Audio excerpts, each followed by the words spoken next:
देखो, कल हमने सांस्कृतिक विकास, संस्कृति के विकास की बात की थी। संस्कृति के विकास, जैसे हम जो ज्ञान और इसमें पाठ्यक्रम में ज्ञान की आवश्यकता पढ़ रहे हैं। ज्ञान की आवश्यकता,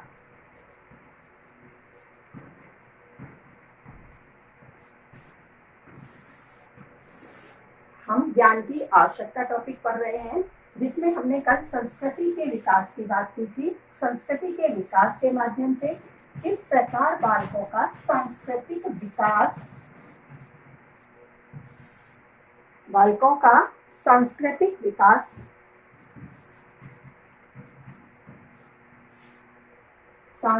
विकास करने के लिए भी ज्ञान की आवश्यकता होती है। तो ज्ञान की आवश्यकता जिस प्रकार संस्कृति के विकास के लिए बालकों का सांस्कृतिक विकास करने में आवश्यकता होती है, ठीक इसी प्रकार से अब हम आगे इसमें पढ़ेंगे। 6 पॉइंट्स ये हो गए थे ज्ञान की आवश्यकता के। उससे आगे हम पढ़ेंगे आध्यात्मिक विकास का उद्देश्य भी ज्ञान प्राप्ति की प्रक्रिया से ही पूरा हो सकता है। तो 7वां बिंदु हमारा रहेगा, इसको मैं बता देती हूँ और ये भी थोड़ा और ठीक से लिख के बताती हूँ। जैसे जो ज्ञान की आवश्यकता पढ़ रहे हैं ये लिख देते हैं, तुम्हें ध्यान रहेगा कि ये भी पढ़ रहे हैं ज्ञान की आवश्यकता।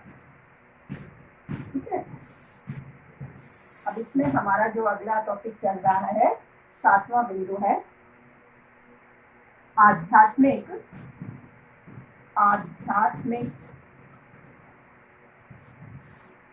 उद्देश्य की, आध्यात्मिक उद्देश्य की प्राप्ति।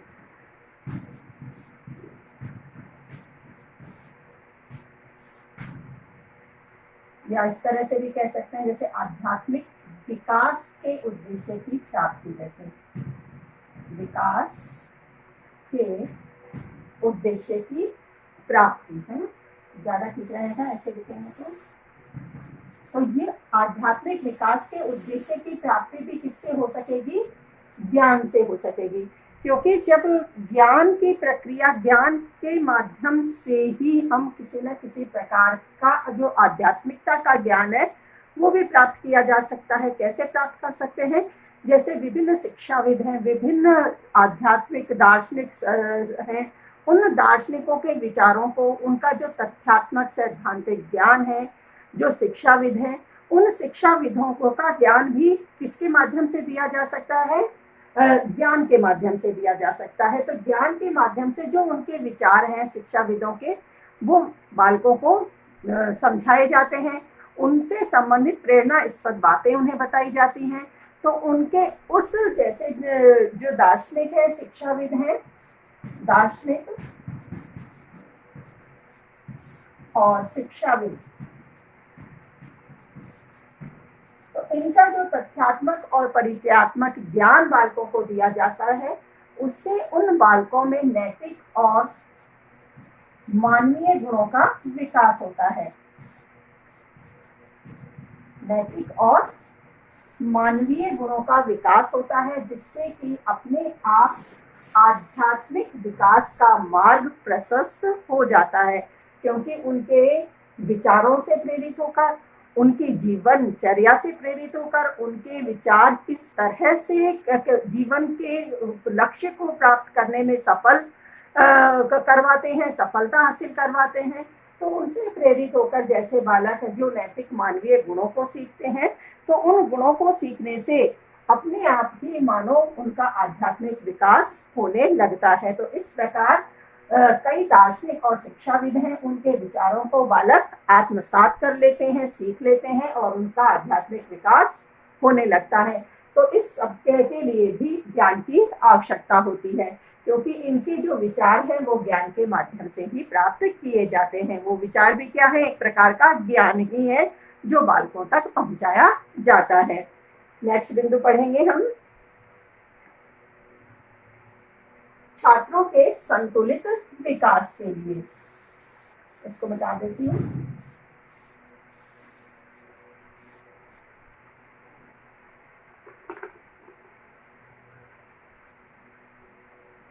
8वां पॉइंट है छात्रों के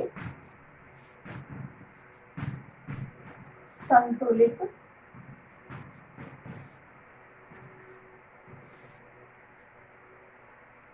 विकास के लिए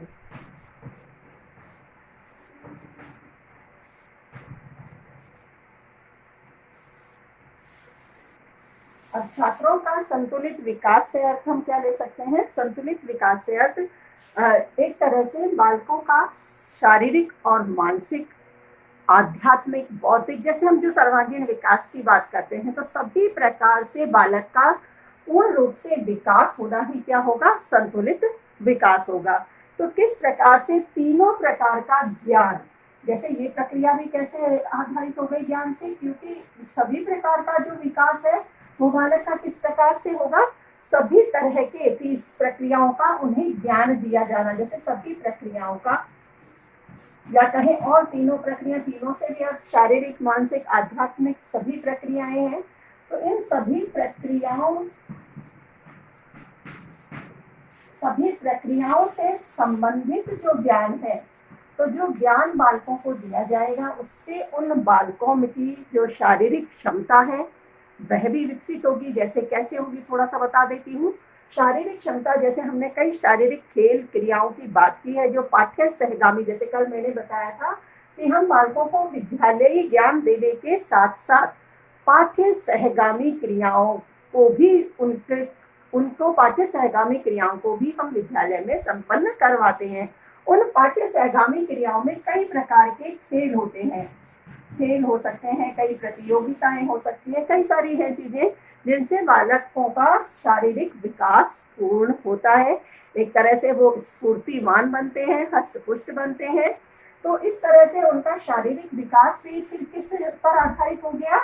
ज्ञान पर आधारित हो गया, क्योंकि सभी प्रकार के खेल है, किसी भी प्रकार की कोई भी प्रक्रिया है, वह प्रक्रिया उस ज्ञान, उस खेल से संबंधित या उस कार्य से संबंधित, उस कार्य को करने के लिए पूरे ज्ञान की आवश्यकता होती है, पूरी जानकारी की आवश्यकता होती है, उससे संबंधित पूरे अनुभव की आवश्यकता होती है। और ये सारी जानकारी, अनुभव, कार्य का पता होना, ये सब क्या है? हमारा ज्ञान ही है, जैसे कि मैंने पहले आपको स्पष्ट किया था। तो इन सब की जानकारी होना ज्ञान है, और इस ज्ञान के माध्यम से ही बालक का इस प्रकार से शारीरिक विकास संभव हो पाता है। ठीक इसी प्रकार से आगे, जैसे मैं और भी प्रक्रियाओं की बात कर रही हूँ इसमें, तो यहाँ हम और प्रक्रियाओं में, जैसे मैंने अभी इस पॉइंट से पहले, जस्ट पहले ही मैंने आध्यात्मिक विकास की बात की है। तो आध्यात्मिक विकास भी कई शिक्षा शास्त्री हैं, दार्शनिक हैं, शिक्षक भी हो सकते हैं, विद्वान भी हो सकते हैं, कई वैज्ञानिक भी हो सकते हैं, जिनसे बालकों को प्रेरणा मिले, जिनसे बालक कुछ ना कुछ, किसी ना किसी प्रकार की गतिविधि को सीख सकते हैं। तो इस तरह के इन विचारों से, जैसे महात्मा गांधी के विचार हैं, और हम दार्शनिकों की बात करते हैं, जैसे महात्मा गांधी ने बुनियादी शिक्षा के बारे में बालकों को किस प्रकार व्यवसाय की शिक्षा देने की बात की है कि वो सेल्फ डिपेंड हुए, आत्मनिर्भर बने, किस प्रकार से वो अपने जैसे जीवन में जाते हैं तो केवल ऐसी शिक्षा उन्हें नहीं दी जाए कि वो बेरोजगारी की लाइन में जाकर वो भी खड़े हो जाए, उन्हें इस प्रकार की शिक्षा प्रदान की जाए कि वो स्वयं अपना रोजगार कर सकें, या कि कुछ ना कुछ ऐसे कुशलता को वो प्राप्त कर लें या अर्जित कर लें जिससे कि वो जीवन में उनको किसी बेरोजगार की लाइन में खड़ा न होना पड़े, वो स्वयं आत्मनिर्भर बन सके। तो इस प्रकार की बुनियादी शिक्षा भी जैसे महात्मा गांधी ने दी है। तो ऐसे विचारों से, जैसे महात्मा गांधी के विचार हैं, प्लेटो के विचार हैं, अरस्तु के विचार हैं, कई सारे दार्शनिक हैं, बहुत सारे नाम सामने आ जाएंगे। तो ऐसे दार्शनिक और शिक्षाविदों के विचारों से भी बच्चों को अवगत कराया जाता है। तो वो विचार भी किस प्रक्रिया के माध्यम से बालकों तक पहुंचेंगे? ज्ञान की प्रक्रिया के माध्यम से पहुंचेंगे। तो इस प्रकार से संतुलित विकास में सभी प्रक्रियाओं के ज्ञान में, जैसे शारीरिक विकास हो गया उनका, आध्यात्मिक विकास हो गया, इसी प्रकार से और ज्ञान की प्रक्रिया को आगे बढ़ाते हुए, जैसे हम इतने सारे विचार इस तरह की प्रक्रियाओं के ज्ञान के माध्यम से बालकों का मानसिक विकास भी करते हैं। और इस तरह से हम कह सकते हैं कि ज्ञान की प्रक्रिया से सभी प्रकार के ज्ञान प्रदान करते हुए बालक का हम संतुलित विकास कर सकते हैं। तो संतुलित विकास करने के लिए भी ज्ञान की आवश्यकता होती है। अब हम आगे का पॉइंट पढ़ेंगे। जैसे छात्रों का संतुलित विकास ज्ञान से होता है, इसी तरह से नेक्स्ट पॉइंट से जैसे जो हमारी शिक्षण अधिगम प्रक्रिया है, जैसे हम बीएड में ये दो चीजों को तो बहुत पढ़ते हैं, हम दोनों शब्दों का बहुत ही उपयोग करते हैं, अधिगम और प्रशिक्षण। अभी और थोड़ा बताती हूँ मैं।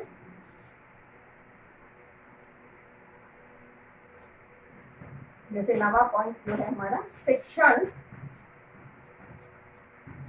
अधिगम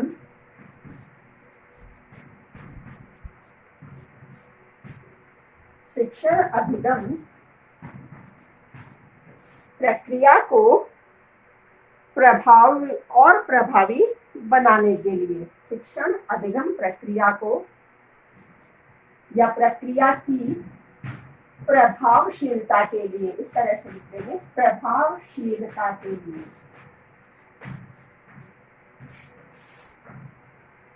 प्रभावशीलता के लिए। देखिए, शिक्षण अधिगम प्रक्रिया की प्रभावशीलता किस प्रकार होगी, वो भी ज्ञान पर ही डिपेंड करेगी। कैसे करेगी मैं बता रही हूँ। उससे पहले हम ये दोनों शब्द हैं जो हमारे, इनको और समझ लेते हैं। हालांकि बीएड वाली जो भी हमारा जो प्रशिक्षण कार्यक्रम चल रहा है, इसमें प्रारंभ से ही हम इन दोनों शब्दों को पढ़ने लग जाते हैं, क्योंकि जैसे अधिगम शब्द है, हालांकि ये अधिगम शब्द आपके शिक्षा, जैसे आपका शिक्षण कार्य प्रारंभ हुआ है, प्रारंभ से ही आप अधिगम करना सीख गए हैं, पर अधिगम शब्द आपके कब सामने आता है, जब आप प्रशिक्षण कार्यक्रम में प्रवेश लेते हैं। जब प्रशिक्षण के क्लास में आपने जब एडमिशन लिया है, उसके बाद ही आपने अधिगम को समझा है। उससे पहले सब जानते हैं कि हम याद कर रहे हैं, हम लर्निंग कर रहे हैं, हम कोई चीज सीख रहे हैं। इन सब का संबंध किससे होता है, अधिगम से होता है, क्योंकि अधिगम का अर्थ ही क्या होता है, सीखना।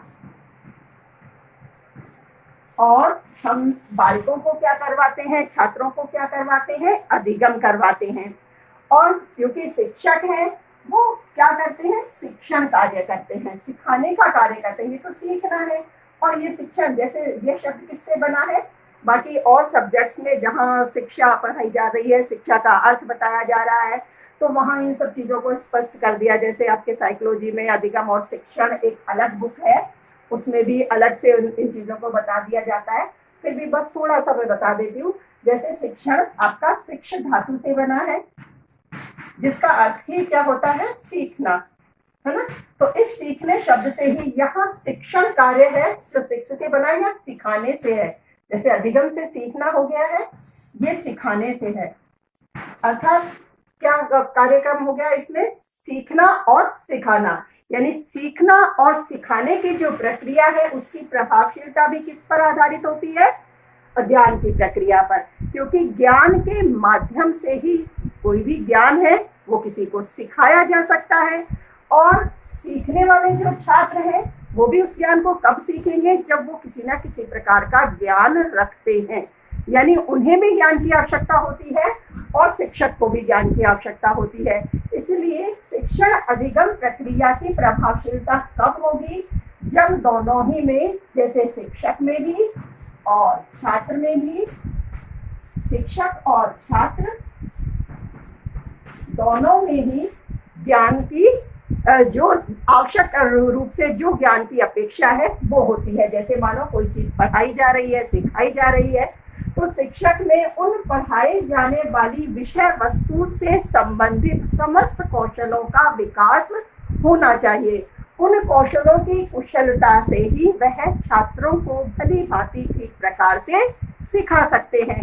तो एक तरह से क्या हो गया, शिक्षक को कौशलों का ज्ञान होता है, वह उनमें निपुण होता है। बच्चों को सिखाने के लिए सभी प्रकार के कौशल वो सीख लेता है। तो एक तरह से क्या हो गया, ज्ञान उसमें आवश्यक हो गया। तो हम कह सकते हैं, वैसे और भी एक्सप्लेन किया जा सकता है इस टॉपिक को, लेकिन इतना बहुत है कि हम इतना इसमें लिख सकते हैं कि शिक्षण अधिगम की प्रक्रिया की प्रभावशीलता अज्ञान से ही हो पाती है। इसलिए ज्ञान में भी अधिगम प्रक्रिया को सफल बनाने के लिए भी ज्ञान की आवश्यकता होती है। और नेक्स्ट पॉइंट और लिखेंगे हम,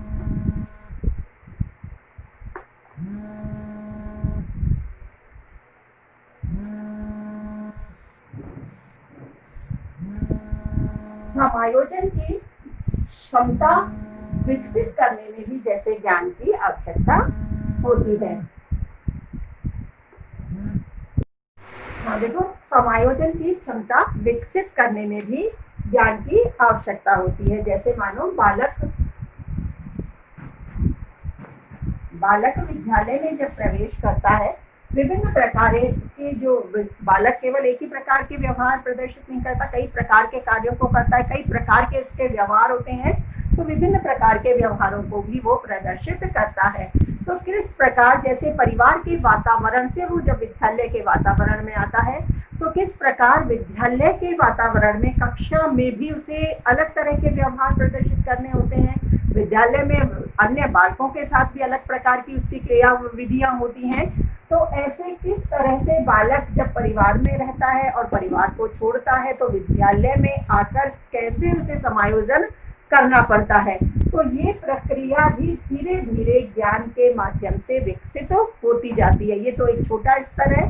फिर और बड़े स्तर पर भी जैसे विद्यार्थी बड़े भी होते हैं, तो किस प्रकार से उन्हें कई अपने संवेगों पर नियंत्रण रखते हुए कक्षा के अनुशासन को ध्यान में रखना होता है, विद्यालय के अनुशासन को ध्यान में रखना होता है।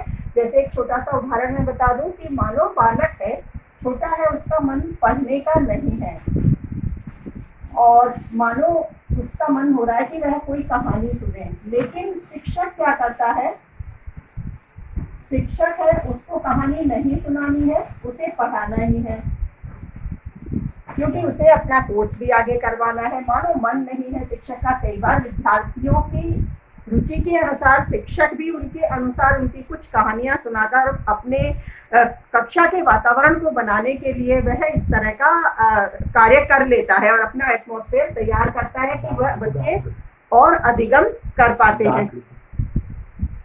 लेकिन ऐसा नहीं करने पर भी बालक को क्या करना पड़ता है, जब शिक्षक ने पढ़ाना शुरू कर दिया है, किसी प्रकार की कोई कहानी नहीं सुनाई, लेकिन बालक का पढ़ने के बजाय कहानी सुनने का मन हो रहा है, लेकिन वहां वह शिक्षक की आज्ञा पालन करने के लिए अपने संवेगों पर नियंत्रण रखकर चुपचाप पढ़ने में मन लगाने का प्रयास करता है।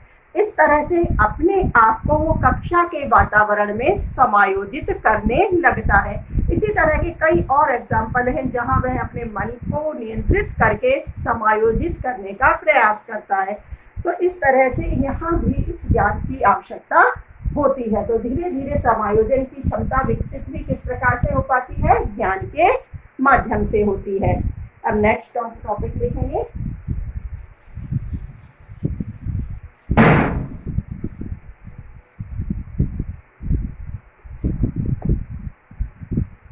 आत्माभिव्यक्ति के विकास के लिए आत्माभिव्यक्ति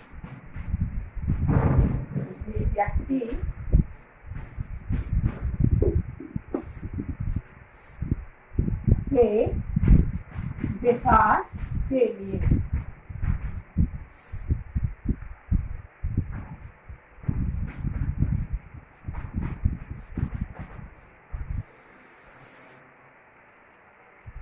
मानो कोई भी जैसे विषय वस्तु है, कोई घटना है, कोई भी अन्य जानकारी है, तो किसी भी जानकारी को बालक जब अपने माध्यम से अपने आप के द्वारा किसी न किसी प्रकार से अपने विचारों के माध्यम से उन्हें व्यक्त करना चाहता है, तो उन सब के लिए भी किस चीज की आवश्यकता होती है, ज्ञान की आवश्यकता होती है। क्योंकि अपने आप को जैसे आत्माभिव्यक्ति, आत्म से अर्थात स्वयं को है, अभिव्यक्ति से अर्थ अभिव्यक्त करना यानी बोलना, अपने आप को या अपने विचारों को किसी के सामने प्रकट करना ही क्या है, आत्माभिव्यक्ति है।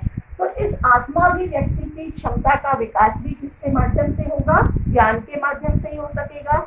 क्यों हो सकेगा, क्योंकि हम अपने विचारों को दूसरों के सामने तभी प्रकट कर सकते हैं जिन विचारों को हम प्रकट कर रहे हैं, या कहें कि किसी वस्तु की जो जानकारी हम बताना चाह रहे हैं, या कोई विषय है, या कोई क्षेत्र है, या कोई अन्य जानकारी है, तो किसी भी क्षेत्र में कोई भी बात हम बता रहे हैं, किसी भी क्षेत्र के हम विचारों को साझा कर रहे हैं, तो उनसे संबंधित हमारे पास यथार्थ ज्ञान,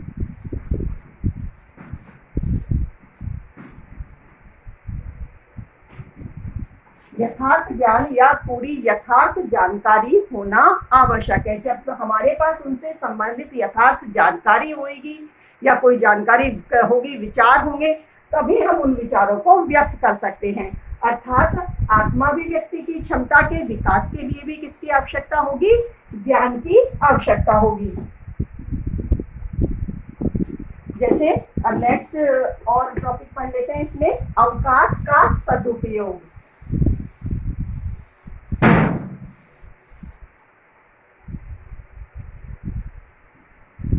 अवकाश का सदुपयोग।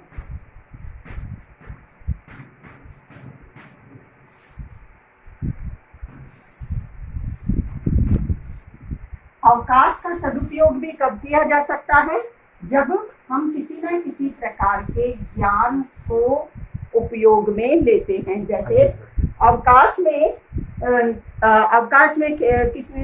कई तरह के कार्य, जैसे खेल के कार्य हो सकते हैं, स्वाध्याय के कार्य भी किए जा सकते हैं। तो बालकों को इस प्रकार के कार्यों को करने के लिए भी प्रेरित किया जाता है। इस प्रकार का ज्ञान भी उन्हें दिया जाता है कि जैसे जो अवकाश के क्षण है या समय है, उसमें बालक अपने, जैसे मानो उसके किसी विषय का कार्य यदि अधूरा है या उसे कुछ याद करना है, पढ़ना है, तो वह स्वाध्याय के माध्यम से उस अवकाश के समय का उपयोग कर सकता है। या अपने, जैसे पहले भी बताया है कि शारीरिक दृष्टि से भी शारीरिक विकास भी बालकों का, विद्यार्थियों का होना आवश्यक है। तो विभिन्न प्रकार के खेल हैं, विभिन्न प्रकार के खेल होते हैं, उन्हें उस दौरान, अवकाश के दौरान खेला जाए, जिससे भी उसके शारीरिक विकास की वृद्धि हो सके। कई खेल होते हैं, क्रिकेट है, टेबल टेनिस है, खो खो है, कई सारे खेल हैं जो कि विद्यालय स्तर पर खेले जा सकते हैं। तो इन सब के लिए भी आवश्यक क्या हो गया? ज्ञान। क्योंकि विभिन्न प्रकार के खेलों को करने के लिए भी, उनके लिए भी आवश्यकता होती है ज्ञान की। स्वाध्याय के लिए भी छात्रों में भी अपना स्वयं का ज्ञान होना भी आवश्यक है कि किस प्रकार वह अपने अवकाश के क्षणों का अपने अध्ययन में उपयोग कर सकता है। तो इस तरह से अवकाश का सदुपयोग भी ज्ञान की आवश्यकता को दिखाता है। नेक्स्ट और पढ़ेंगे, सामाजिक गुणों का विकास।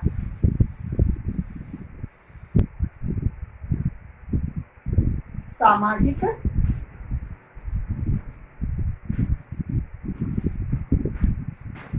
गुणों का विकास।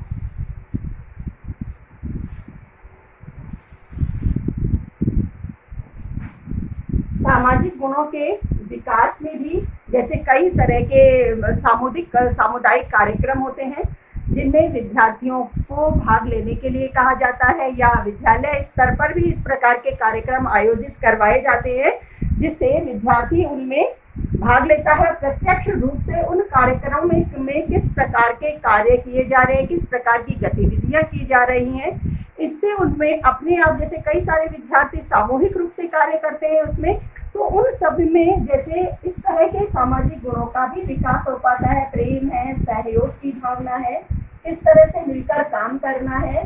तो इस तरह के सामाजिक गुण उनमें विकसित हो पाते हैं। और उस सब के लिए भी, जैसे उन सामुदायिक कार्यक्रमों के आयोजन के लिए भी किसकी आवश्यकता हो गई? ज्ञान की आवश्यकता हो गई।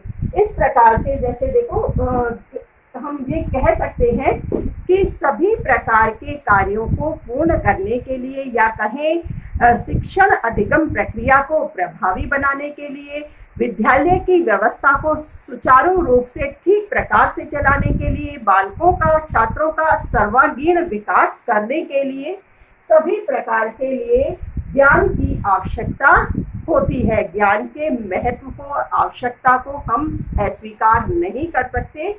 ये ज्ञान एक तरह से बहुत ही आवश्यक है संपूर्ण गतिविधियों को, संपूर्ण प्रक्रिया को सफल करने के लिए। एक प्रोफेसर एस के दुबे शिक्षाविद है, प्रोफेसर एस के दुबे, प्रोफेसर एस के दुबे शिक्षाविद है, जिन्होंने बताया है कि ज्ञान के अभाव में, उन्होंने कहा है कि ज्ञान अत्यंत एक ऐसा केंद्र बिंदु है कि जिसके अभाव में मानो संपूर्ण शिक्षण की जो व्यवस्था है या छात्रों का जो सर्वांगीण विकास है वह प्रक्रिया सुचारू रूप से नहीं चल सकती है। जैसे ज्ञान के माध्यम से ही शिक्षा,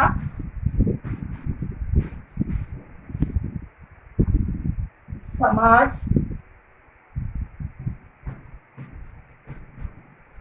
राष्ट्र या परिवार या स्वयं व्यक्ति